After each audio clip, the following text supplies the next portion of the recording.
est l'heure pour moi d'accueillir Guillaume Levieux, maître de conférence au Conservatoire national des arts et métiers, qui effectue ses recherches au sein du Centre d'études et de recherche en informatique et communication, le laboratoire du Cédric. Bonjour Guillaume.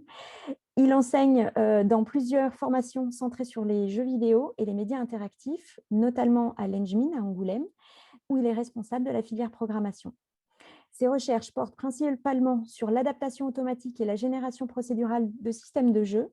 Il travaille autant sur la conception d'algorithmes capables d'adapter automatiquement l'expérience de jeu, par exemple pour en modifier la difficulté, qu'à l'étude de l'impact de ces algorithmes sur le ressenti du joueur. Guillaume va donc nous faire un tour d'horizon de ses recherches. Donc, Guillaume, merci d'avoir accepté notre invitation. Avec C'est à plaisir. toi. Bonjour à tous. Alors, je partage. OK, parfaite présentation. Du coup, ce slide est fait. Et donc, je vais passer directement au contenu. Et je voulais commencer par une étude qui est assez vieille, mais qui permet de mettre un peu en contexte justement ce qu'on fait au labo et ce que je fais plus particulièrement. C'est un peu la première question qu'on se pose quand on fait de la recherche sur le jeu vidéo. C'est un peu pourquoi les gens aiment les jeux vidéo. Qu'est-ce qu'il y a de si magique dans un jeu vidéo? Et un des premiers à se poser cette question, à donner une réponse, c'est Thomas Malone en 82. Il a posé cette question en fait à des enfants, parce qu'à l'époque, le jeu, c'était avant tout des choses pour les enfants. Donc voilà, il s'est concentré sur les enfants. Et ce qui ressort de son étude, c'est un truc, enfin, c'est un savoir qui transfuse dans l'ensemble des études autour du plaisir de jouer. Il distingue trois gros chapitres en fait. Le challenge, ce que vous avez à gauche, qu'on va définir après, le challenge, la curiosité, donc ce besoin de comprendre de nouvelles choses, et puis ce qu'il appelle la fantaisie. Et la fantaisie, en gros, si on lit les études, c'est à chaque fois qu'une petite fille répondait j'aime bien ce jeu vidéo parce que j'aime bien les poneys. Et oui, elle aime bien les poneys parce qu'il y a un univers de poneys dans ce jeu-là, et donc c'est tout l'aspect fantaisiste du jeu et tout l'univers. Donc c'est ce qui englobe l'univers, la narration, etc. C'est une des notions les plus difficiles, les plus impalpables. Mais en gros, les deux premières, je vais en parler dans cette présentation et ça a été un peu mon chemin de recherche. J'ai commencé par la première et là, je suis sur la seconde, on va dire. Donc, je vais commencer par le challenge. Et comme je suis un universitaire, je vais commencer par un slide de définition un peu abrutissant, mais vous allez voir, c'est intéressant quand même. Parce que c'est une des premières questions qu'on se pose. OK, le challenge, OK, la difficulté. On sait qu'il faut l'adapter, on sait qu'il faut que ce soit pas trop dur, peut-être pas trop facile, etc. Mais c'est quoi vraiment au fond, en fait? Et du coup, si on mélange les définitions autour du jeu et autour du plaisir de jouer, on peut arriver à ce type de définition, c'est-à-dire que en gros, c'est l'effort que doit fournir un joueur pour atteindre ses objectifs. Et donc, il y a plusieurs notions autour de cet effort. Donc, cet effort, on voit que c'est lié à la difficulté, on voit qu'on a une notion de joueur et d'objectif. Et donc, on peut en déduire plein de choses. Une des premières, c'est que c'est fondamentalement lié à une notion d'effort. C'est quelque chose qui est fondamental au jeu, l'effort, mais on ne peut pas le mesurer. Alors, quand je dis on ne peut pas le mesurer, c'est moi, je ne peux pas le mesurer. Certains se sont amusés à le mesurer en mettant, par exemple, des joueurs de Tetris dans un système de résonance magnétique, un système IRM. Et du coup, ils ont été capables de mesurer la consommation de sucre dans le cerveau d'un joueur de Tetris et de se rendre compte, par exemple, que les gens très bons à Tetris font moins d'efforts, c'est-à-dire qu'ils consomment moins de sucre, en fait. Et ça pourrait être lié au fait qu'ils jouent à Tetris de manière un peu plus, on va dire, appuyée sur des réflexes et moins sur une cognition consciente, en fait, sur une réflexion profonde. Voilà, mais bon, moi, je ne peux pas faire ça. Je ne peux pas mettre tout le monde dans des IRM. Et du coup, en général, toutes ces histoires de challenge, de difficultés se basent sur une mesure de la performance, sur un score du joueur, de sa qualité de jeu, en fait. Mais du coup, ça implique de la motivation, ça implique d'autres choses. On a une image de la difficulté qui est déjà brouillée parce qu'on mesure un résultat, une performance. La deuxième chose qui est fondamentale et dont découle plein de choses, c'est que la difficulté, c'est un lien entre une tâche, donc un jeu ici, et un joueur. Le joueur est fondamental dans cette histoire. Il n'y a pas de difficulté d'un jeu, en fait. On ne peut pas dire qu'un jeu est dur ou qu'un jeu est simple. Ça dépend, en fait, du joueur qu'on place en face. Et du coup, quand on parle de jeu difficile, c'est parce que quand on parle d'un jeu, on parle toujours d'une population cible standard qui doit jouer à ce jeu ou d'un joueur type imaginé.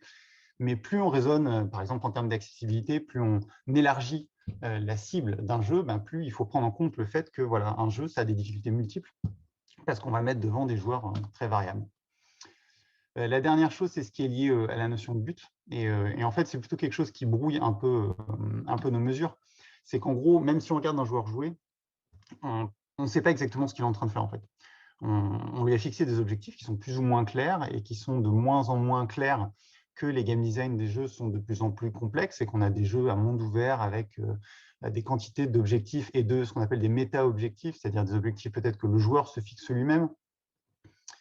Et donc, c'est très compliqué en fait, d'arriver à… C'est un problème ouvert en fait, de la mesure de difficulté, c'est qu'on mesure des choses, on mesure la performance, mais on ne sait pas ce que le joueur est réellement en train de faire. Voilà, donc il faut rester humble en fait. On mesure des choses, mais c'est quelque chose qui derrière est très compliqué, quoi. Et voilà, c'est un petit détail, c'est qu'il y a une notion d'incertitude fondamentale dans cette histoire. C'est un peu la différence entre challenge et difficulté, c'est que la difficulté, c'est un focus sur l'effort qu'on va mettre. Et le challenge, c'est plutôt un focus sur la notion d'incertitude, c'est-à-dire qu'on n'est jamais certain d'atteindre l'objectif. Et c'est ce qui crée cette envie, en fait, cette envie d'avancer. Donc, nous, on a une proposition pour tout ce qu'on fait ensuite derrière sur la mesure des difficultés. C'est déjà de simplifier les choses. C'est-à-dire, on sait dans un jeu qu'on donne des objectifs aux joueurs et il y a un moment, il y a des gros objectifs qui vont être atteints ou pas. Et donc, on peut les considérer comme des buts un peu binaires. C'est-à-dire, il y a un moment où on va vivre ou mourir, il y a un moment où on va terminer le niveau ou on ne va pas le terminer. Et ça, on sait que quelque part, c'est un incontournable et que le joueur, quels que soient les méta-objectifs qui se fixent, en fait, il aura ce but final d'atteindre cet objectif qu'on a fixé, sur lequel on a mis des feedbacks clairs, on explique clairement s'il a réussi à l'atteindre ou pas. Donc, on peut se baser là-dessus. On peut essayer de mesurer la difficulté d'atteindre ces objectifs-là. Et du coup, à partir du moment où on a cette notion de but binaire, j'ai atteint, j'ai pas atteint, et ben derrière, on peut définir le challenge comme une probabilité d'atteindre ce but. Et ce qui est intéressant, c'est que c'est une mesure qui est assez claire. Hein. Plus le but est facile à atteindre, plus la probabilité de l'atteindre est haute. Et ça reprend aussi cette notion d'incertitude fondamentale à la notion de challenge. Donc voilà, ça sous-tend en fait ce qu'on va utiliser derrière, c'est-à-dire des buts binaires et une probabilité. Et donc à partir de ça, je voulais d'abord vous parler d'adaptation automatique de la difficulté.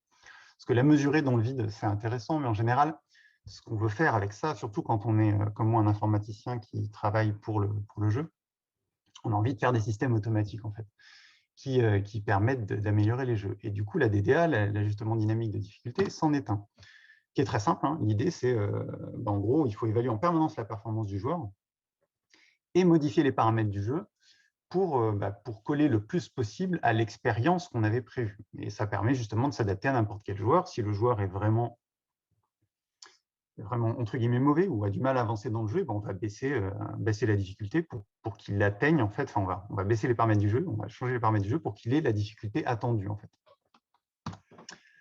Et donc ça se fait depuis longtemps. Hein. On n'a pas attendu qu'on fasse de la recherche sur l'adaptation automatique de la difficulté pour le faire. Par exemple, c'est un des premiers jeux sur lesquels j'ai travaillé, c'est Unreal Tournament. Beaucoup de chercheurs ont travaillé là-dessus parce que c'est un jeu d'Epic Games qui a été un des premiers à fournir de manière gratuite son moteur. Donc, vous pouvez avoir un moteur type AAA accessible, on pouvait scripter et surtout, on pouvait avoir accès à l'ensemble du code des IA d'Unreal Tournament. Et donc, du coup, j'avais regardé l'algorithme d'adaptation de la difficulté. Il était assez simple, en fait. On a une frange de difficulté qu'on sélectionne.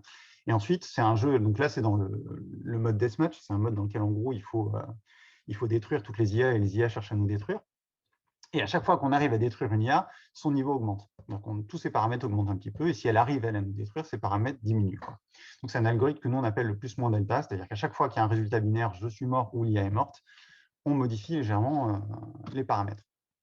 Il y a des manières beaucoup plus complexes d'adapter la difficulté, comme par exemple dans Left 4 Dead, vous avez un AI director, en gros un drama manager, qui va adapter, qui va non pas vous envoyer des hordes de zombies à des moments préécrit, mais en fait en fonction de votre état, de stress, en fonction de à quel point vous avez des munitions, combien de temps s'est écoulé depuis la dernière vague, si tout se passe bien, etc., si vous êtes séparés. Donc voilà, il y a une adaptation comme ça dynamique de l'expérience de jeu et aussi de sa difficulté. Et finalement, un autre algorithme qui est très connu, c'est ce qu'on appelle le rubber band. C'est un algorithme qui ressemble en fait à l'idée d'un élastique. C'est comme si tous les autres personnages autour du joueur étaient attachés à un élastique qui est relié au joueur. En fait. Donc, ce qui fait que quand un joueur va être loin devant, il va se retrouver ralenti, tiré en arrière vers le joueur.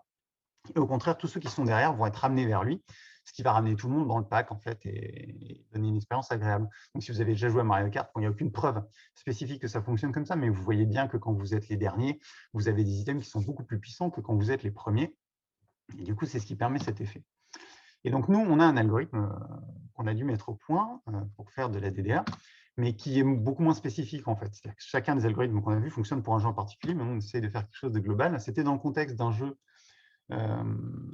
qui était pour détecter et aider à s'entraîner des enfants éventuellement dyspraxiques, donc faire jouer des classes de CE1, CE2, à un jeu, essayer de se rendre compte s'il y a des élèves en fait, qui ont des problématiques motrices, et puis leur faire des petites tâches justement de motricité fine. Donc, on a designé des jeux. Là, par exemple, vous avez un peu de génération procédurale, mais très simple. En fait, on génère des courbes.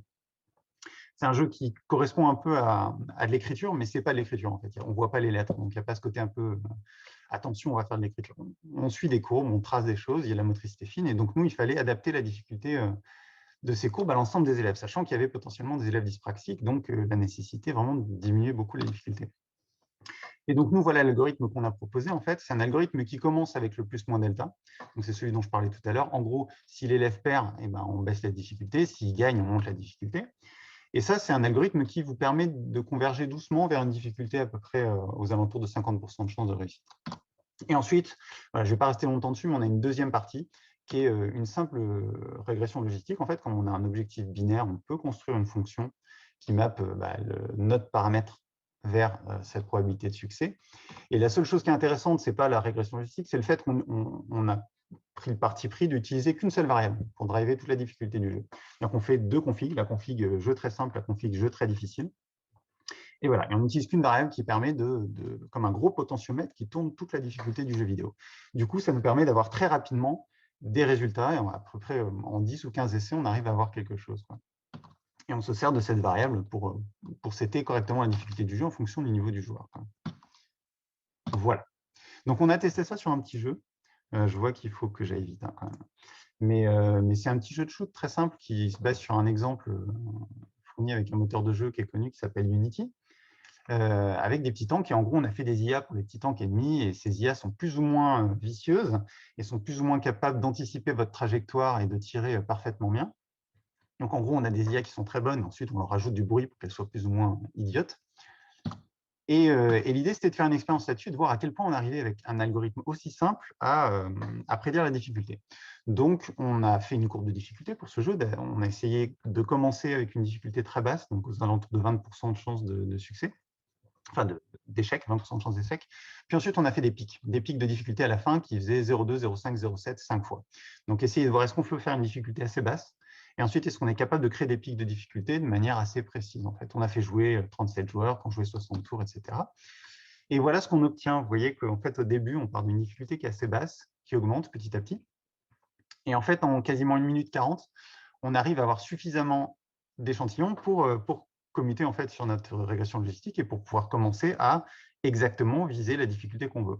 Ce qui est pas mal, c'est que là, la difficulté augmente doucement au début et c'est quelque chose qui, en psychologie, est reconnu comme étant utile, c'est-à-dire que c'est au début d'un jeu que vous construisez votre confiance et donc c'est important d'avoir une difficulté au départ qui croît de manière lente. Et donc, voilà, ça colle bien avec le fait qu'ici, on utilise un algorithme tout simple et on cherche simplement à sampler des valeurs de difficulté pour essayer d'explorer un peu l'espace. Mais très rapidement, comme c'est une seule variable, on peut commuter sur la régression logistique. Et là, on voit que pendant tous ces tours-là, on essaye de faire une difficulté à 0,2. Puis là, vous voyez les 5 pics de difficulté. Et en gros, ça, c'est les résultats qu'on obtient, que je n'aurai pas le temps de discuter. Mais en gros, on vise des difficultés de 20, 50 et 70%. Et on tombe entre 0,12, 0,16, 0,47, 0,62 et 0,67, 0,80, ce qui nous convient tout à fait. Et vous verrez pourquoi ça nous convient tout à fait, le fait qu'on ne soit pas totalement collé aux valeurs. C'est lié à la perception de la difficulté, en fait. Et c'est justement ce que je vais raconter maintenant. Ah oui, je ne l'ai pas dit juste avant, c'est un travail qui a été fait avec William Rao Fernandez, qui est en thèse, donc avec moi. Et donc là, je vais parler d'un autre travail qui a été fait un postdoc qui s'appelle Thomas Constant, qui est sur des projets avec moi en ce moment. Et donc, une fois qu'on a en fait un algorithme comme ça d'adaptation de la difficulté, ce qui est rigolo en tant que chercheur, c'est de voir l'impact que ça peut avoir sur des joueurs, justement. Qu'est-ce qui se passe si on sait que c'est bien d'adapter la difficulté, mais quel impact ça a vraiment sur les gens? Donc, on a fait plusieurs études. Et celle-là, je vais vous la résumer vite fait parce qu'elle est assez intéressante quand même. On a fait des petits jeux très, très simples. Donc là, voilà, on ne peut pas avoir plus simple qu'un jeu comme celui-là. C'est un slider qui va à gauche, à droite, et puis il faut appuyer quand ça tape au milieu. Alors après, à partir de ça, vous pouvez construire tous les jeux de golf et les Yeti Sport du monde. Mais voilà, on a un jeu très simple et le but, en fait, c'était de catégoriser différents types de jeux. On avait des jeux logiques, moteurs, etc. Mais le tweak que vous ne voyez pas là-dedans, c'est qu'en fait, à chaque fois avant de jouer, on peut observer le jeu et on mise. Et le fait de miser, en fait, est un reflet de la confiance qu'a le joueur dans sa capacité à réussir. Et ce qu'on voulait voir, c'était quel est l'impact d'un algorithme d'adaptation de la difficulté sur la confiance du joueur, sur sa confiance dans ses capacités de réussite. Et là, les deux petites courbes que vous voyez, c'est les résultats pour ce jeu. La petite courbe, où vous voyez du noir, là, les ronds, c'est quand on n'adapte pas du tout la difficulté, c'est-à-dire qu'on donne des difficultés complètement aléatoires. Un coup, c'est quelque chose de très rapide, un coup, c'est quelque chose de très lent, etc. Peu importe, c'est complètement aléatoire. Aucune adaptation de la difficulté. Et ce que vous voyez en rouge, c'est quand on a un système d'adaptation de la difficulté très simple, le plus-moins delta, celui qui fait quand je perds, j'augmente la difficulté, enfin, je baisse la difficulté, et quand tu gagnes, je la baisse. Et qui converge donc vers une difficulté aux alentours d'une chance sur deux de gagner, qu'on pourrait qualifier d'équilibrée, entre guillemets. On se rend compte en fait qu'il y a un fort effet de surconfiance. C'est-à-dire que si vous regardez les petits points rouges, là, ils bloquent à 0,5. C'est-à-dire que même quand on a une difficulté qui est proche, par exemple ici, de 0,72, donc on a 70% de chances de perdre, on a toujours derrière une difficulté perçue comme étant sous 50%, comme étant quasiment à 40%. C'est-à-dire que les gens misent toujours, sont toujours persuadés qu'ils vont gagner. Et donc là, on a une espèce de preuve, par exemple, que effectivement, le fait d'avoir un algorithme d'adaptation de la difficulté, ça a un réel impact sur la confiance du joueur et sur la perception qu'il a de la difficulté du jeu. C'est-à-dire qu'il va avoir l'impression que c'est beaucoup plus simple que ça n'est. Et donc, il va s'investir, il va être motivé parce que cette incertitude qu'il avait au départ, elle est plus basse pour lui, quoi. Lui, il pense qu'il va y arriver, même s'il a 30% de chance de gagner, en fait, lui, il pense qu'il en a plus de 50 ou 60. Donc ça, c'est un premier résultat intéressant. Une autre étude qu'on a faite avec William aussi, celui qui a fait le tout premier algorithme, c'est on a fait un petit shooter. Donc on est sur les shooters, hein, mais après les temps, on a fait le petit shooter standard en fait, hein, où on a un ennemi, on se déplace dans une carte. Et pareil, l'ennemi est une IA qui a différentes capacités, qui peut passer derrière nous, etc. Et donc, on fait comme ça une gradation entre un ennemi très simple et un ennemi très compliqué à battre. Et voilà, en fait, là, ce qu'on a évalué, c'est la motivation des gens, donc en fonction de différentes courbes de difficulté. Globalement, le protocole est assez simple. On demande aux gens de jouer. Au bout de 5 minutes, il y a un petit bouton qui apparaît en haut à droite. Et sur le bouton, il y a écrit « Je m'ennuie profondément ». Et donc, si les gens s'ennuient, ils savent qu'ils peuvent cliquer sur le bouton et qu'on passera à autre chose. Et donc, on regarde au bout de combien de temps ils appuient sur ce bouton en fonction des courbes qu'on choisit. Et donc, ça, c'est ce que je viens de vous expliquer. Donc, ils doivent jouer au moins 10 minutes et puis éventuellement jusqu'à 20 minutes. Et voilà les courbes auxquelles on les a soumis. Donc, on a pris la courbe, celle qu'on est en théorie censé atteindre si on a un système d'adaptation de la difficulté qui serait totalement parfait, c'est-à-dire si c'est un tout petit peu trop dur, je descends, si c'est un tout petit peu trop facile, je remonte, etc. Bon, on arrive à une probabilité de 0,5 en fait, qui n'est pas désirable en fait, qui est un peu la probabilité par défaut qu'on atteint si notre système est parfait. Mais le but de cette étude, c'est un peu de dire attention, on le sait, hein, mais attention, ça c'est pas le mieux en fait. Là, on a une courbe de difficulté plutôt basse, qui est autour de 20%, qui se rapproche plus de ce qu'on rencontre dans des jeux en fait, au moins dans ceux qu'on a pu étudier. Et ensuite, on a des courbes avec des pics, c'est-à-dire la même avec des pics qui montent à 0,8 et puis celle-là, la simple avec des pics. Et on a étudié en fait les temps de jeu. Et on voit qu'on a des vraies grosses différences de temps de jeu en fait, en fonction des courbes qu'on utilise. Alors, on n'a pas énormément de joueurs, donc il y en a peu qui sont significatives, mais en gros, la courbe de flow est différente de ces deux-là. La courbe de flow, c'est celle qu'on atteint quand on est à 0,5. C'est-à-dire la difficulté totalement équilibrée, parfaitement à 0,5. Elle a été largement moins appréciée que les deux courbes qui donnent des pics. Alors ça, c'est quelque chose qu'on sait, c'est quelque chose qui est préconisé par l'ensemble la plupart des game designers qui font de l'équilibrage de difficulté. On a cette idée qu'on doit mettre une dynamique, qu'on doit mettre un rythme, et que c'est absolument pas désirable de faire un jeu dans lequel la difficulté est toujours à peu près la même, mais néanmoins, la plupart des algos qu'on utilise pour faire du matchmaking ou pour arriver à matcher des joueurs entre eux, on essaie de faire des choses équilibrées et donc de s'approcher de cet état où on est à 0,5. Ce qui est intéressant, c'est qu'en fait, ça marche bien précisément parce qu'on ne sait pas très bien le faire. Et donc, en général, on essaye d'adapter la difficulté, mais comme on ne s'en sort pas parfaitement bien, cette difficulté, elle oscille autour de 0,5. Ce qui fait qu'en fait, on s'approche de celle-là, de la Flowpix, en fait, d'une difficulté qui est adaptée autour de 0,5, mais dans laquelle il y a des pics et des variations autour, une dynamique. Mais voilà, du coup, si on arrive à faire un algo d'adaptation parfait de la difficulté, faut quand même derrière construire précisément une courbe de difficulté et ne pas viser simplement l'équilibre parfait. Voilà, et il me reste un peu de temps pour vous parler de curiosité, qui était donc le deuxième aspect Malone. Et donc, un peu plus de génération procédurale. Donc ça, c'est des choses qu'on fait plus récemment. Alors ça, ce n'est pas du tout de nous. C'est un algorithme de génération procédurale qui s'appelle le Wave Function Collapse et qui, en gros, permet de générer n'importe quel motif qui serait basé sur une grille en s'appuyant sur l'analyse d'une image préexistante. À chaque fois, vous allez voir, voilà, il y a une petite image qui pop au début, c'est l'image qui a été analysée. Et ensuite, à partir de cette image, il y a plus grand qui est généré. Et donc, en gros, c'est construit en regardant comment est fait l'image de base et du coup, en déduisant, étant donné l'état de l'image que je génère actuellement, quelles sont les probabilités des pixels que je n'ai pas encore choisis, quoi. Et ensuite, on choisit au hasard et on avance comme ça et on collapse en fait l'ensemble de la grille. Et ça, on peut l'utiliser pour faire des choses beaucoup plus démonstratives du point de vue du jeu. Donc ça, c'est quelque chose qui a été release récemment. Et voilà, vous voyez, c'est la même chose en fait. C'est encore un système de grille, cette fois-ci en 3D, et les assets sont connectés entre eux en fonction de connexions préétablies en fait.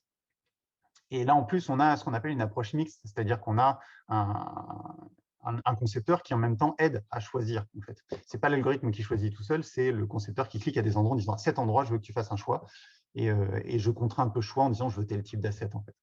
Et donc voilà, là, ça permet de construire des choses comme ça. Et nous, on s'en est servi pour générer des niveaux. Donc, on part d'un niveau exemple un peu de la même manière, un niveau tout simple qui est construit sous Unity. Et ensuite, à partir de l'analyse de ce niveau et des contingences entre assets, et on peut générer un niveau beaucoup plus gros à côté. Voilà, ça c'est le niveau généré. Et déjà, il manque 1 minute. Si on est sur le bord du niveau, on va voir qu'on peut facilement générer plein d'instances de ce niveau. Sans trop de problèmes. Voilà. À chaque fois, ça génère des nouveaux niveaux. Donc, on a un générateur comme ça qui est très, très variable, qui permet de générer plein de niveaux et qui sont à peu près valides de base, parce qu'on a des contraintes locales qui sont respectées. Et nous, notre but, c'est derrière de voir comment est-ce qu'on fait pour générer des niveaux les plus variables possibles et surtout, du point de vue de la perception du joueur, les plus variables possibles. Donc, pour l'instant, ce qu'on fait, c'est qu'on utilise une petite IA toute simple qui se promène dans ce niveau et qui l'évalue. C'est-à-dire ça, c'est une version beaucoup plus simple de la génération. Et vous allez voir, je vais faire popper un petit bonhomme là. Voilà. Ce petit cube-là, c'est ma petite IA. Et en gros, elle se promène dans le niveau. Et elle va l'évaluer. En gros, elle va évaluer son ressenti du niveau. Toujours se baser du point de vue de la perception du joueur et se dire, si le joueur se promène dans ce niveau, qu'est-ce qu'il ressent, qu'est-ce qu'il voit. Et donc, à partir d'une évaluation simple, on est en train de complexifier, c'est un projet en cours, mais on arrive à, par exemple, générer 2 types de niveaux comme celui-là. Donc là, c'est un niveau dans lequel on s'est juste basé sur la notion de safety, est-ce que je suis en sécurité ou pas. Et je suis en sécurité si autour de moi, l'espace est assez restreint. Et donc, en l'occurrence, voilà, on a pu générer ce niveau-là, qui a un feeling particulier, parce qu'il est plus ou moins… Voilà, c'est un petit niveau, mais il est assez ouvert. Voilà. En gros, on peut aller partout. On voit loin, etc. Et si maintenant je contrains mon IA et je lui dis, je veux que tu génères un niveau dans lequel tu te sens plus en sécurité, elle va plutôt me générer quelque chose comme ça, avec d'autres types d'assets qu'elle a placés. Elle a sélectionné un niveau dans lequel il y avait ce type d'asset voilà, qui est plus labyrinthique, plus refermé. Et voilà, dans un niveau comme ça, entre guillemets, elle se sent plus en sécurité. Pour l'instant, c'est assez simple. Et le but, c'est de faire évoluer la perception de cette IA pour qu'elle arrive à générer des niveaux qui ont un feeling qui est de plus en plus qualifié de manière de plus en plus précise et complexe, et donc explorer tout l'espace de génération de ce générateur, pour ensuite faire passer des joueurs dessus et voir si eux aussi ont cette perception et si eux aussi ont l'impression que ça varie et qu'il y a des expériences différentes.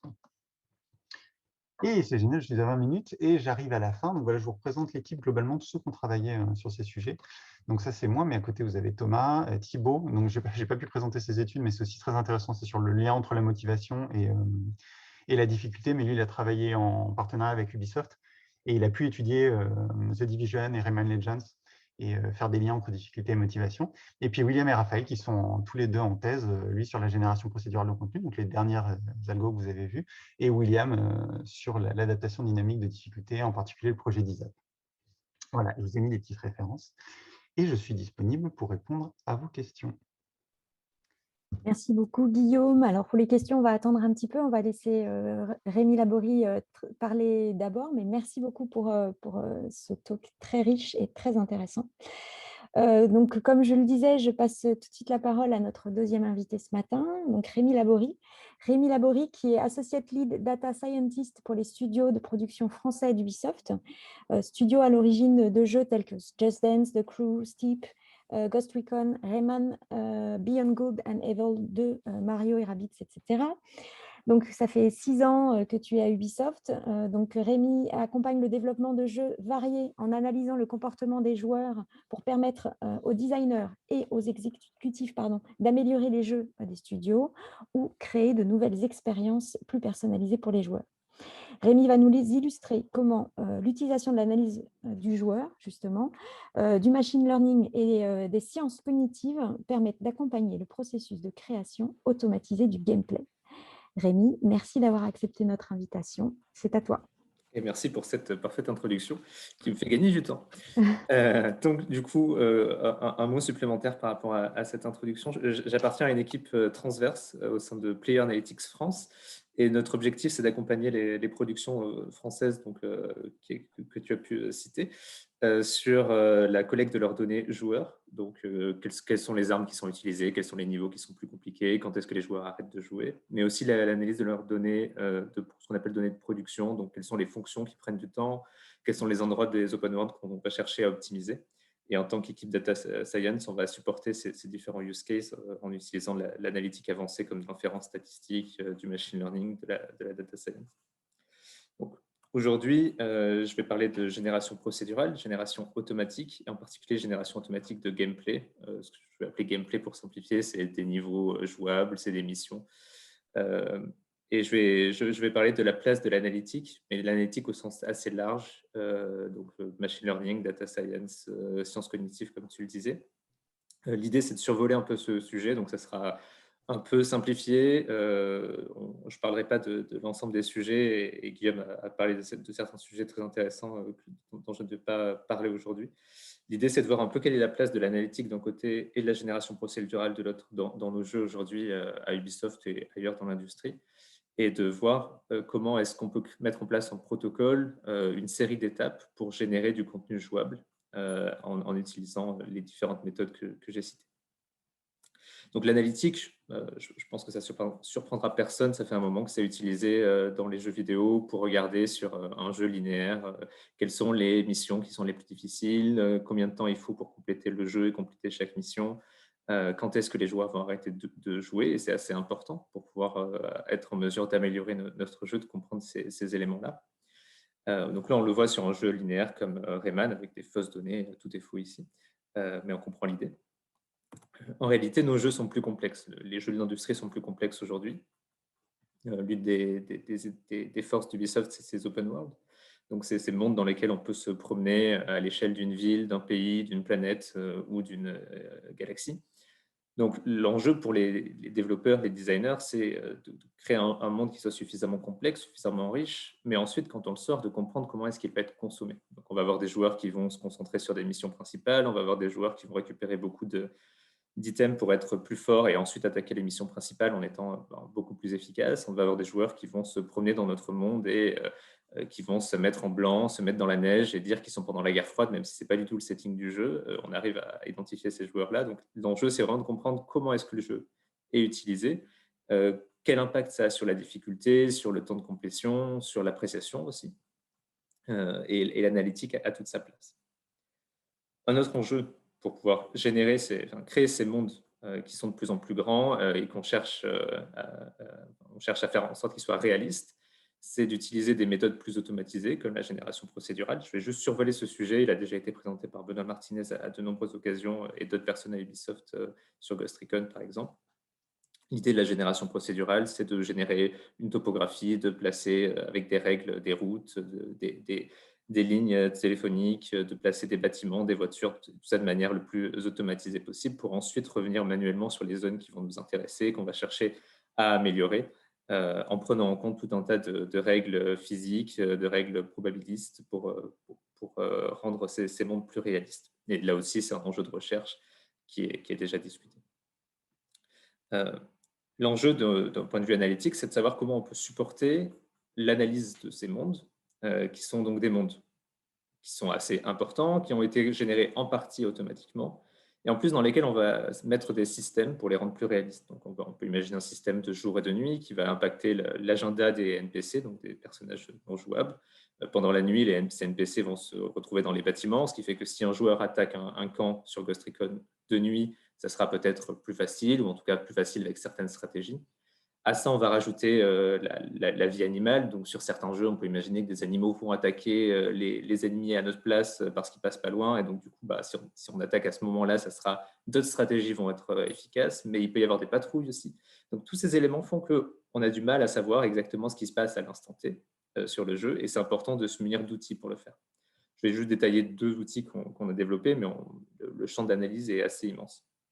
Donc une des choses qu'on va faire, c'est de regarder déjà sur ce monde qui est immense, où vont les joueurs, comment est-ce qu'ils vont l'utiliser. Donc là, on voit une heatmap, une carte de la densité de déplacement des joueurs sur Ghost Recon, avec, on voit aussi les endroits où ils prennent l'hélicoptère ou l'avion en bleu, etc. Donc ça, c'est quelque chose qui est très important pour les personnes qui vont construire le monde. Et on va même faire des updates, des mises à jour du jeu dans lesquelles on va mettre la carte pour que les joueurs puissent y avoir accès. On va aussi développer des nouveaux outils pour des phases d'user test, par exemple, donc des moments où on fait venir les joueurs dans nos laboratoires pour les faire jouer au jeu et voir quelles sont leurs appréciations. Puisque c'est très compliqué de savoir ce qui va se passer dans leur session, on leur donne la possibilité de nous donner un feedback via cet outil qui s'appelle le feedback logger, qui permet de dire à ce moment-là, c'était génial, ou j'étais confus, ou j'étais frustré, et qui permet aux user researchers, qui sont plutôt des experts en UX et en sciences cognitives, en opposition à mon équipe qui est plutôt data, ça leur permet de revenir derrière et de passer en revue ces différents moments qui ont été importants pour le joueur en positif ou en négatif et les creuser pour donner ensuite du feedback aux équipes de design. Et je reviendrai sur ces éléments-là. Donc, on voit que les challenges évoluant dans l'industrie, il faut se munir de nouveaux outils analytiques pour les supporter.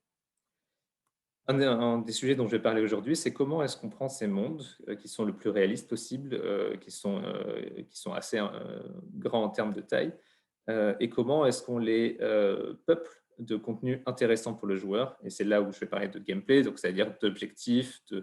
Ici, on va mettre un camp avec l'objectif de ne pas se faire détecter. Ici, on va mettre une side quest avec un personnage qui va nous demander d'aller chercher tel élément. Ici, une course-poursuite. Comment est-ce qu'on peut faire ça sur les mondes qui sont aussi importants que les nôtres? Donc, il y a une partie qui est toujours manuelle, c'est évident. Il y a une partie où on va chercher à générer procéduralement certains types de gameplay. L'intérêt pour nous, il est multiple. Je vais parler de 3 intérêts, mais il y en a sûrement beaucoup plus. La première, c'est qu'on veut que nos mondes soient réalistes, qu'ils soient vivants et plein de possibilités. Et un monde vivant et plein de possibilités, c'est un monde dans lequel on peut parler à des gens et on peut aller à des endroits et il y a des choses à faire. Il y a des choses intéressantes, des choses qui ont du sens qui sont à faire. La deuxième, c'est d'adapter le jeu aux joueurs. On a cette volonté à Ubisoft de proposer tout un tas de contenus dans un jeu pour cibler différents profils de joueurs, pour que plein de personnes soient satisfaites de leur expérience. Ça veut dire proposer une variété de contenus, proposer des courses-poursuites, j'en parlais, mais aussi des missions où on peut aller tirer à tout va, et puis des missions où il faut rester stealth. Donc, pour créer ce contenu, il faut se munir d'outils. Et en plus, quand on a ces outils, on a l'opportunité, j'en parlerai à la fin, de créer du contenu sur mesure pour le joueur et de vraiment, en comprenant le joueur, lui proposer du contenu qui aura du sens pour lui spécifiquement. Et le dernier objectif qui est assez évident, c'est du contenu infini, ou en tout cas en grande quantité, ce qui va permettre de proposer, et donc là, c'est adapté aux open world, mais évidemment à n'importe quel jeu, y compris des platformers ou des jeux linéaires. Ça va permettre de proposer du contenu en grande quantité à des joueurs qui auraient apprécié le jeu et qui auraient envie de prolonger leur expérience. Donc la question, donc on voit l'intérêt de créer cette quantité de contenu, mais la question, c'est comment est-ce qu'on le fait de sorte à ce que ça soit de qualité, à ce que ça réponde aux objectifs des joueurs, et donc en ayant les joueurs en tête. Donc je vais revenir sur de façon encore simplifiée, toute la présentation est assez simplifiée, vous me pardonnerez. Le process de design aujourd'hui, si on se concentre sur les boucles de feedback, de retour utilisateur, on va avoir les game designers, les level designers, les mission designers, etc., qui vont réfléchir à quelle expérience ils veulent proposer, quelle mission ils veulent proposer, qu'est-ce qu'ils auront en tête derrière ces missions. Et donc, ils vont travailler avec des développeurs. Je ne vais pas trop détailler cette partie-là. Mais derrière, ils vont avoir des hypothèses, des questions, des enjeux, et donc, ils vont avoir des besoins. Ils vont partager ces questions avec des user researchers. J'en parlais tout à l'heure. À Ubisoft, c'est des personnes qui sont davantage orientées user experience, protocoles expérimentaux, sciences cognitives. Et ces personnes, en fonction des besoins, vont mettre en place un protocole Guillaume parlait d'une série de protocoles tout à l'heure, c'est exactement ça, c'est de se dire, vu ta problématique, tu vas peut-être faire jouer sur 2-3 niveaux, tu vas peut-être devoir attendre d'avoir une version finale du jeu, tu vas peut-être créer un jeu de plateau qui essaie de symboliser la mécanique de progression du jeu. Et on fait venir des joueurs, mais on peut aussi contacter des joueurs par téléphone pour essayer de poser des questions à des fans de RPG sur comment est-ce qu'ils percevraient ces éléments dans un jeu. Donc, il y a tout un tas de protocoles qui peuvent exister. Et à la fin, une analyse est partagée avec les game designers, les level designers, et éventuellement des recommandations. Mais les game designers et les level designers, ou mission designers, sont totalement vont s'approprier ces informations et puis vont changer le jeu, vont se dire pour atteindre mes objectifs, il faut que je change ces éléments-là, ou alors mes objectifs ne sont pas forcément compris ou en lien avec les joueurs, donc je vais adapter mes objectifs. Donc c'est une première boucle de feedback. Et il y en a une deuxième qui n'est pas totalement dissociée, c'est la boucle autour de l'analyse de données, dans laquelle je suis davantage impliqué. Donc avec des experts de la donnée comme des data analysts, des data scientists, qui vont être confrontés aux mêmes besoins ou à des besoins différents et qui vont définir ce qu'on appelle la télémétrie. Donc c'est les différentes données qu'on va collecter sur comment est-ce que les joueurs jouent au jeu, quelles armes ils utilisent, etc. On va travailler avec des développeurs pour s'assurer qu'on puisse avoir ces données. Et les joueurs chez eux ou pendant des phases de test, c'est totalement compatible, vont jouer au jeu. Donc, ça peut être quelques centaines de joueurs avant la sortie du jeu, quelques milliers, un mois avant la sortie du jeu, on aura des phases de bêta, et puis à la sortie du jeu, des millions de joueurs. Et encore une fois, on va partager ces analyses, ces dashboards, ces tableaux de bord si on veut suivre certains comportements dans le temps, avec les designers qui vont, encore une fois, voir comment est-ce qu'ils peuvent améliorer le jeu par rapport à ça. L'enjeu sur la génération procédurale de contenu jouable, c'est de se poser la question de comment est-ce que cette boucle, on peut la mettre autour d'une logique où les niveaux sont très différents, sont générés de manière automatique, ont une variété très grande, donc ça va être très dur de couvrir ces éléments-là, et ne sont pas générés totalement à la main. Donc, il faut essayer d'abstraire un peu la logique de génération. Donc, je vais détailler différentes étapes sur lesquelles on travaille. La première, c'est évidemment ce qu'on appelle le générateur. Le générateur, c'est la capacité à générer automatiquement des niveaux. Guillaume nous a montré une façon de le faire tout à l'heure. Donc, la première chose qu'on va faire avec nos designers, et que vont faire les designers eux-mêmes, il n'y a pas besoin de support de data science sur ces éléments-là, c'est de définir leurs objectifs.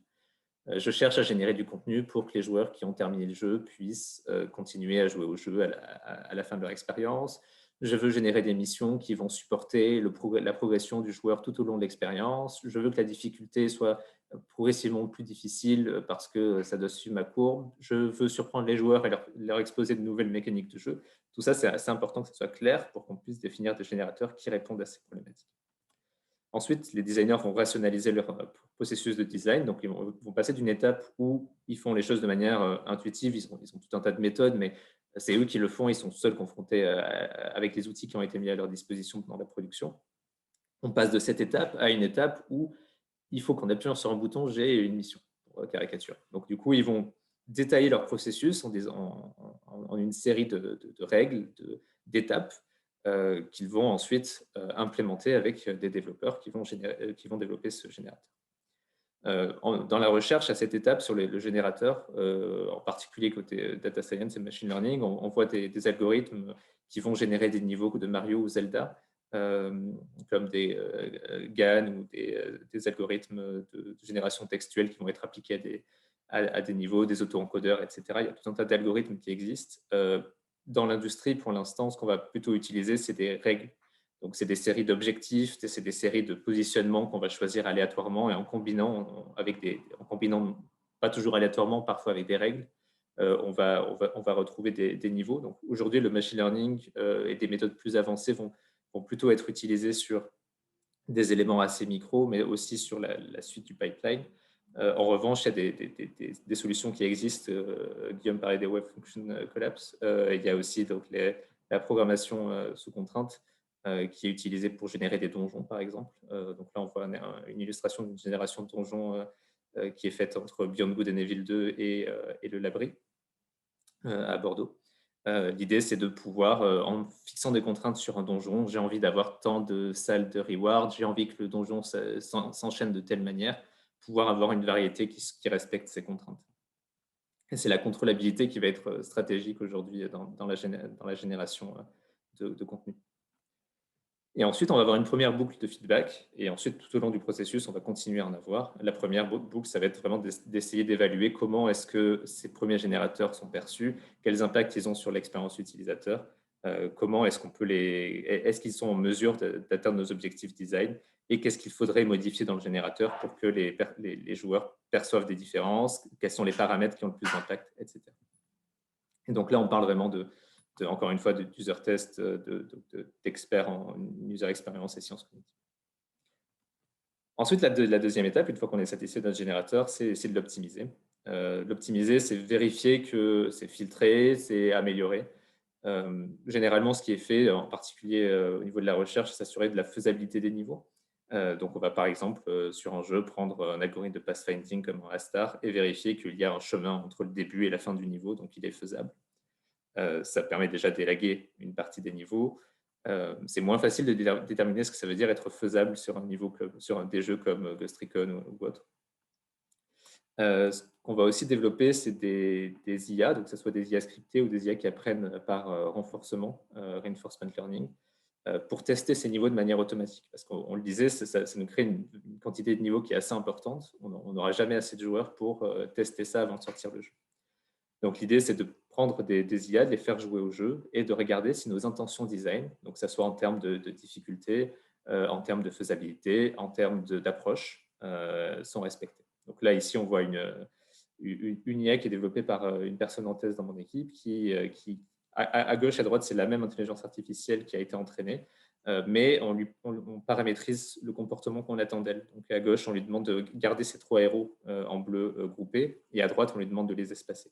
On peut lui demander d'aller au corps à corps ou de tirer à distance, etc. Tous ces éléments, ça va nous permettre de ensuite prendre tous les niveaux qui sont une quantité assez importante de niveaux et de tester automatiquement si les niveaux qui sont de tel type sont effectivement plus faciles avec telle approche. Et ensuite, on peut donner ces informations au design. Et enfin, donc là, on a pu tester de manière automatique les différents niveaux. Forcément, l'enjeu, c'est l'appréciation. Donc, c'est quelque chose qui est plus subjectif. Et ça va être important de récupérer des informations des joueurs via des phases d'user test ou via des phases ce qu'on appelle des phases live, donc des close alpha, close bêta, etc. Donc là, on voit un exemple dans un jeu où on a mis un système de rating à la fin des missions et ça nous permet de collecter de la donnée sur une quantité de missions qui sera moins importante que les tests automatiques que j'ai décrits précédemment, mais qui viennent de l'utilisateur final. Donc, c'est forcément le Graal. L'idée à cette étape, une fois qu'on a toutes ces informations, donc des informations de bots automatisés ou des informations de joueurs, c'est de boucler à nouveau, d'optimiser le générateur, donc soit en changeant certains éléments du générateur, soit en changeant les probabilités d'apparition ou en supprimant certains paramètres. Et ça, on peut le faire manuellement pour commencer. Mais à terme, l'objectif, c'est évidemment de le faire en partie automatiquement sur les parties les plus répétitives qui sont d'ajuster des paramètres et la combinatoire entre paramètres. À cette étape-là, on est donc content parce qu'on a un générateur et qu'on l'a optimisé. Mais il ne faut pas ignorer le fait que lorsqu'on crée des niveaux, des missions, elles s'inscrivent dans un flow. Donc, elles s'inscrivent dans une expérience plus globale.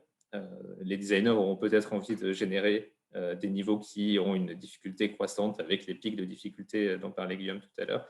Donc, il faut être en mesure de respecter ces intentions design et donc collecter de la donnée joueur pour s'assurer que certains paramètres ensemble font que le niveau sera plus difficile ou pas, ou utiliser les bots que je décrivais précédemment sont des outils assez importants pour ça. Sur l'aspect flow, il y a aussi l'aspect surprise qui est un sujet, et variété qui est un sujet très important. Et donc, quels agencements, quelle succession de missions vont faire que quand on va changer certains paramètres, on va voir qu'il y a de la différence. C'est un sujet important qui a d'ailleurs été traité en collaboration avec Polytechnique par des étudiants l'année dernière.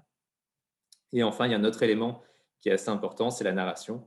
C'est comment est-ce qu'on est capable d'inscrire cette mission dans ce qu'a fait le joueur précédemment. Donc typiquement, des choses simples comme on ne va pas lui demander de tuer tel boss alors qu'en fait, il l'avait déjà fait précédemment, mais on peut aussi s'adapter à quelles sont les zones qu'il a l'habitude d'explorer, etc.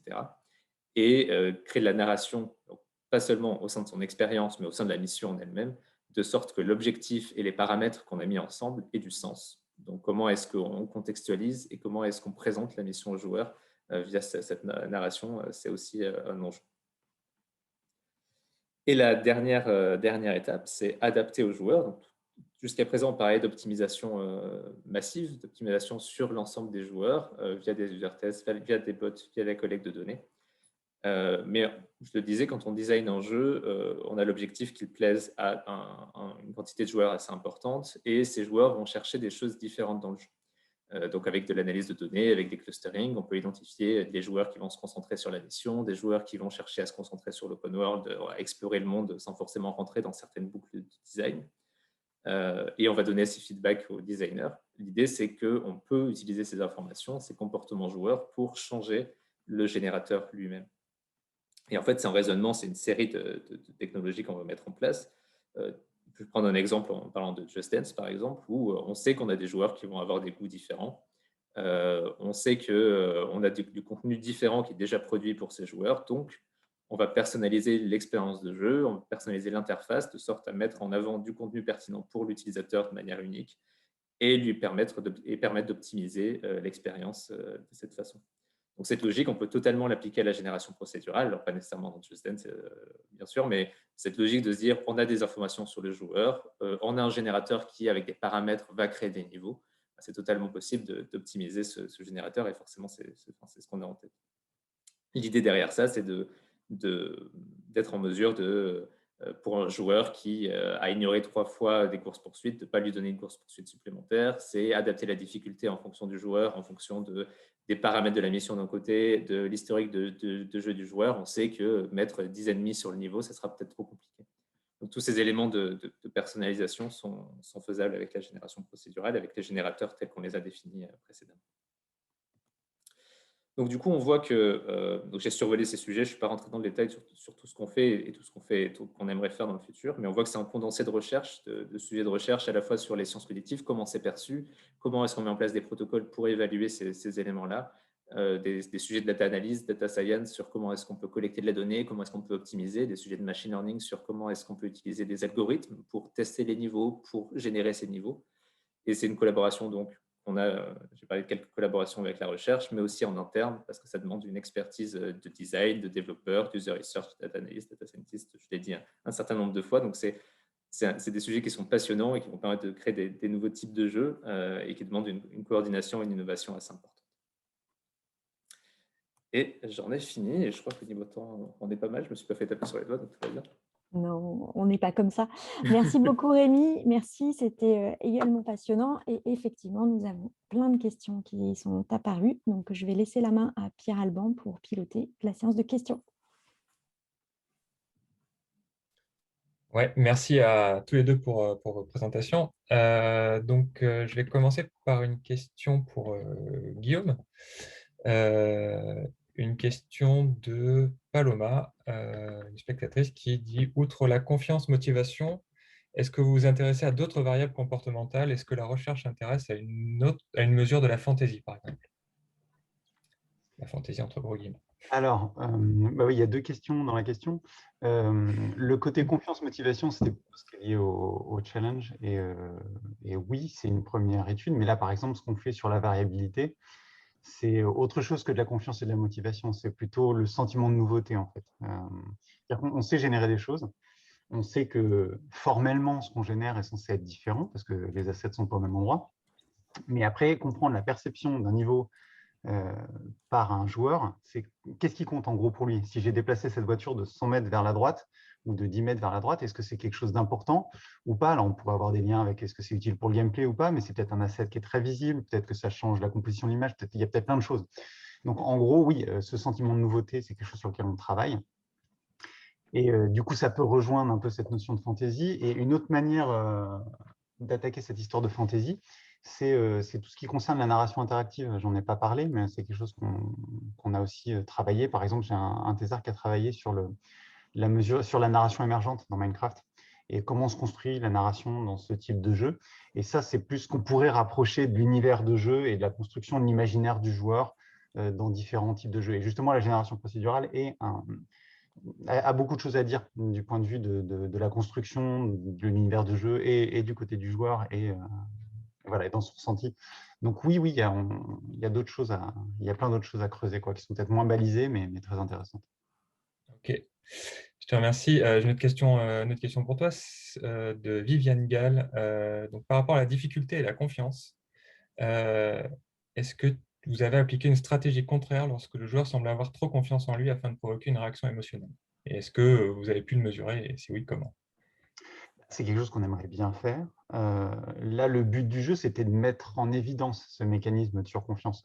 Donc, il n'y avait pas de stratégie particulière au moment où ça arrivait. C'était plutôt, je mets en place un algorithme d'adaptation de la difficulté, je regarde ce qui se passe, et oui, j'ai vu que cette surconfiance était présente. Après, oui, l'objectif, et c'était un des objectifs de la thèse de Thomas, mais qui n'a pas pu être creusé suffisamment, mais c'était le but, c'était d'arriver justement à exploiter cette surconfiance pour mettre la personne en défaut et ensuite l'aider à réfléchir sur la notion de biais cognitif et sur l'apparition de cette surconfiance. C'était une thèse en partenariat avec ATM, et le but du jeu, c'était aussi de faire un jeu sérieux pour les décideurs et pour cette notion de surconfiance chez le décideur. Donc, on aurait pu exploiter et aller plus loin et continuer. C'est un peu la suite de tout ça, quoi. Mais oui, on n'a pas le temps. Enfin, déjà, on l'a mis en évidence. Et après, oui, évidemment, l'exploiter, ça serait intéressant. Et juste l'exploiter comme ça, ponctuellement, pour essayer de casser un peu le rythme, ça pourrait être très intéressant. Ok, merci pour ta réponse. Question de Paul, de notre équipe pour le coup, qui est peut-être un peu pour tous les deux. Donc il dit que certains jeux ont été critiqués pour leur difficulté trop adaptative, par exemple, alors lui c'est Diablo 3, Call of Duty, choses comme ça. Est-ce que selon vous, il faut cacher le fait que la difficulté s'adapte au niveau du joueur, ou est-ce qu'il n'est pas préférable de laisser le joueur choisir un mode de difficulté, donc facile, moyen, difficile, selon l'expérience que lui recherche en fait? Lui, voilà. Rémi, tu veux y aller ou pas? Je peux y aller. Enfin, c'est pas particulièrement. C'est pas particulièrement mon expertise dans la mesure où moi, ma problématique, c'est de se dire comment est-ce qu'on, si on veut faire ces éléments-là, comment est-ce qu'on peut le faire. Et c'est vrai que quand on parle à des designers dans nos équipes, il y a plein de jeux avec lesquels on discute. Certains ont cette approche de se dire bon, on va donner un outil d'accessibilité dans les options qui permet de changer la difficulté et ensuite on le prend en compte de manière automatique dans la génération. Mais ça peut être, ça peut être une approche.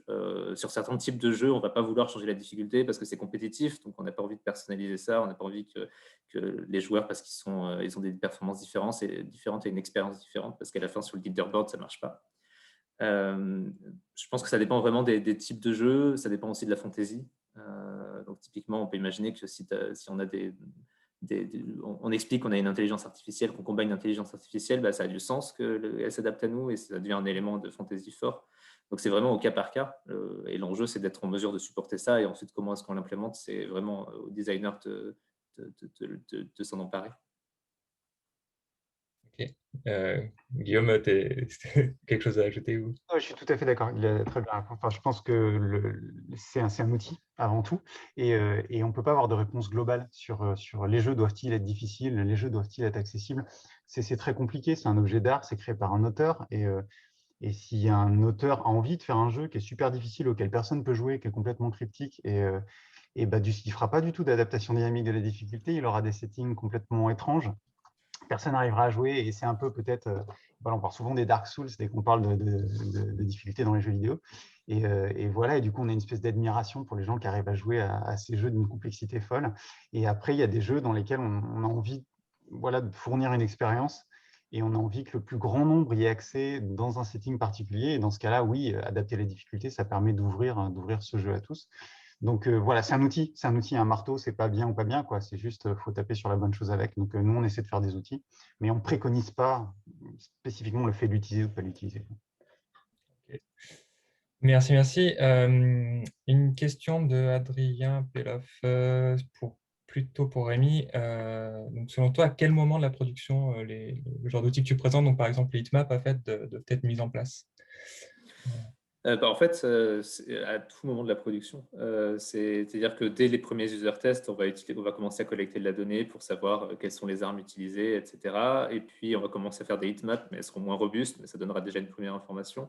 Et au fur et à mesure que la production va avancer, on va se tourner vers des outils plus poussés, comme des heatmaps. L'exemple, la magnifique heatmap qu'on voit là, forcément, on a plus de données que des tests utilisateurs.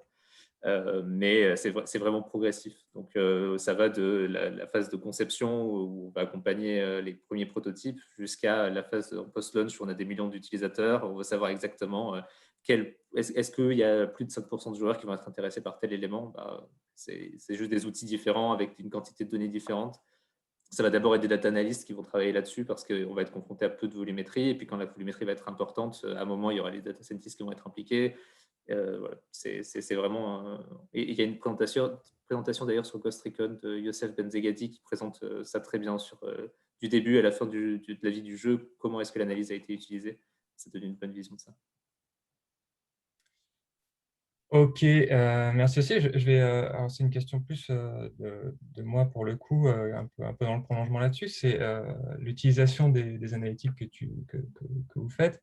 Est-ce que ça sert sur la conception d'autres projets? Et si on va plus en avant, est-ce que ça peut être un point de départ à la conception d'un projet selon toi? Absolument. L'idée, c'est d'essayer de construire la connaissance à travers tous les jeux qu'on fait. Et c'est pour ça aussi qu'on est une équipe transverse, c'est qu'on a envie que la connaissance, elle serve à tout le monde. Le but, c'est pas que ça soit restrictif, de se dire il y a tel élément qui n'a pas marché, il faut pas l'utiliser, mais vraiment de prendre des décisions en connaissance de cause, en identifiant les points bloquants et les pistes d'amélioration pour ne pas retomber dans les mêmes erreurs, dans les mêmes défauts. Et qu'on soit par-dessus ça. Donc, les jeux futurs utilisent les informations des jeux précédents et essaient de dépasser les limitations qu'on a pu identifier. C'est vraiment utilisé. D'ailleurs, dans les moments de pitch et compagnie, c'est des informations qui sont utilisées pour renforcer la proposition. Ok, donc clairement, ça rentre vraiment dès le départ dans votre processus de création. Une question alors un instant. Alors, une question d'Alexandre Vergon, je ne sais pas. Est-ce que la data analyse peut concevoir des expériences tellement ciblées et optimisées pour certains joueurs que cela crée de la dépendance dans des expériences de jeu qui se veulent infinies? J'imagine que vous voyez à peu près à quoi on doit pouvoir faire référence. Ça, c'est limite philosophique. Je ne saurais pas, enfin, j'imagine que oui, forcément, il y a une dépendance. Et la question, c'est comment est-ce qu'on utilise ces éléments-là pour dépasser les problèmes, on peut peut-être imaginer qu'on parle du fait qu'on ferme la découvrabilité du jeu, on enferme le joueur dans certains patterns. L'idée, c'est de bien prendre ça en compte dans les objectifs design. Si c'est l'objectif, fine, on a des outils. Et puis, si ce n'est pas l'objectif, on a aussi des outils pour essayer de sortir de la bulle. Je pense que c'est une des façons que j'ai d'interpréter la question. Peut-être que Guillaume, toi, tu vois autre chose sur cette question. Non, c'est le revers de la médaille, mais je ne le vois pas forcément comme un problème. C'est-à-dire qu'il y a quelqu'un qui a dit qu'on citait pas, que je ne parlais pas du flow, par exemple. Et quand ces mécanismes-là sont étudiés dans autre chose que des jeux vidéo, comme par exemple l'escalade ou d'autres activités dans lesquelles il y a les mêmes mécanismes d'adaptation de la difficulté quelque part et la capacité à creuser, etc. Quelqu'un qui est extrêmement dépendant à l'escalade, on ne se pose pas forcément la question. Il y a le côté gratuit du jeu, le fait qu'on a l'impression que ça puisse servir à rien. Mais voilà, oui, bien sûr, en fait, on essaie de faire les jeux les plus intéressants possibles, les plus riches possibles, les plus adaptés possibles. Et oui, il y a des gens à qui ça plaît et qui peuvent y passer beaucoup de temps. Après, il y a une problématique d'usage et de souffrance. S'il y a une personne qui souffre dans l'usage d'un jeu vidéo, oui, c'est problématique. Mais voilà, je pense qu'il y a deux questions, en fait. Ouais, d'un côté, les problématiques et de l'autre côté, le fait de créer un objet le plus parfait possible. Et c'est ce qu'on vise, qu'on ne va pas faire exprès de faire des mauvais jeux pour éviter que les gens les apprécient. Voilà. Je n'avais pas pris dépendance dans ce sens-là, je pensais plus dépendance technique. Mais non, mais tu as raison, il y a cette question-là de dépendance aussi. Et où est-ce que tu dis, on veut que le jeu soit bien. Après, s'il y a des dépendances, il y a d'autres outils qui sont mis en place sur les réseaux sociaux et ailleurs pour limiter cette dépendance. Mais ça ne doit pas être fait en se disant on va faire un jeu nul, comme ça, il n'y a pas de dépendance. Après, je suis d'accord qu'il y a des analytics qui ne sont pas centrés forcément sur le contenu. C'est-à-dire les mécaniques qui vous font revenir sur un jeu, par exemple, parce que vous gagnez un peu d'argent quand vous revenez dessus, etc. C'est des mécaniques qui sont un peu plus, on va dire, perverses dans le sens où elles n'apportent pas forcément grand-chose à l'expérience de jeu. C'est purement pour accrocher le joueur. Et donc, oui, on va dire qu'il y a des territoires qui sont peut-être moins moins claires que d'autres dans la capacité comme ça à construire des systèmes qui adaptent et rappellent le joueur. Ok, merci. Je vais poser une dernière question de Yoris qui vient juste d'arriver. Donc, comment gérer la personnalisation de l'expérience du jeu tout en conservant la sensation de surprise et de découverte? Je pense que ça s'adresse un peu à vous. C'est des mots-clés que vous avez ressortis tous les deux. Tu peux y aller, Guillaume? Je peux y aller, mais il y a une vraie question, il y a eu plusieurs questions autour de cette notion de personnalisation et de capacité à modifier soi-même l'environnement de jeu. Et en fait, c'est une vraie question. C'est-à-dire que même pour la difficulté, c'est une question. Avoir un jeu facile, en général, ça va y avoir un boost de motivation sur des jeux faciles, mais pas du tout si c'est l'utilisateur qui a cliqué lui-même sur le bouton « Je veux un jeu facile ». En fait, le fait de pouvoir soi-même choisir la difficulté du jeu, c'est une vraie question en fait. Et du coup, le fait de pouvoir personnaliser son expérience de jeu, c'en est une autre derrière. Alors après, qu'est-ce qu'on entend par le lien entre découverte et personnalisation? On est obligé de révéler un peu de contenu, mais si c'est globalement un slider de difficulté, on ruine pas l'expérience de jeu. Mais oui, de toute façon, il y a une forme de contrat entre l'auteur et le joueur, et tout ça, c'est un territoire assez flou. Et oui, plus on le laisse rentrer dans le contenu, le personnaliser, le modifier, etc., plus l'auteur en fait lâche la main au joueur, et plus ça devient une expérience qui est plus un service. Et du coup, voilà, les notions de surprise, de mystère, de complexité extrême ou pas, elles sont un peu amenuisées au profit d'autres comme de l'accessibilité. Donc voilà, c'est une balance, c'est un choix. Et je pense que ce n'est pas non plus si automatique que ça. C'est que si on laisse les systèmes tels quels, oui, c'est ce qui va se passer. Si on l'a en tête, si on se dit qu'on veut, on veut favoriser la découverte, on veut favoriser proposer un nouveau type de contenu, on peut trouver le nouveau type de contenu qui va faire qui va plaire aux joueurs. Il y a une approche de la personnalisation, de la recommandation qui est très intéressante. C'est Spotify, par exemple, où il montre que en sortant des sentiers battus, en sortant des chansons les plus populaires, ils arrivent à augmenter la découvrabilité de leur catalogue, à cibler des goûts qui sont minoritaires. Et c'est leur objectif. Donc, à partir du moment où c'est leur objectif, ils se concentrent là-dessus, ils essaient d'atteindre ces résultats-là. Donc, si par défaut, il y a cet effet pervers des systèmes de recommandation et de personnalisation qui vont peut-être faire l'effet bulle, enfermer le joueur. Mais si on a comme objectif d'éviter ça, c'est un super outil parce que ça ne sert à rien de prendre le type de contenu qui ne va pas plaire au joueur et de le mettre dans sa face en disant ouais, mais je veux que tu découvres autre chose. Ça permettrait de trouver la bonne façon de sortir le joueur de ces mécanismes et ces automatismes. Ok, merci messieurs. Je vais redonner la parole à Catherine. Merci Guillaume, merci Rémi, merci, vous avez respecté parfaitement le timing et avec des échanges extrêmement riches. Donc merci à tous les deux, merci à tous les participants aussi pour les questions.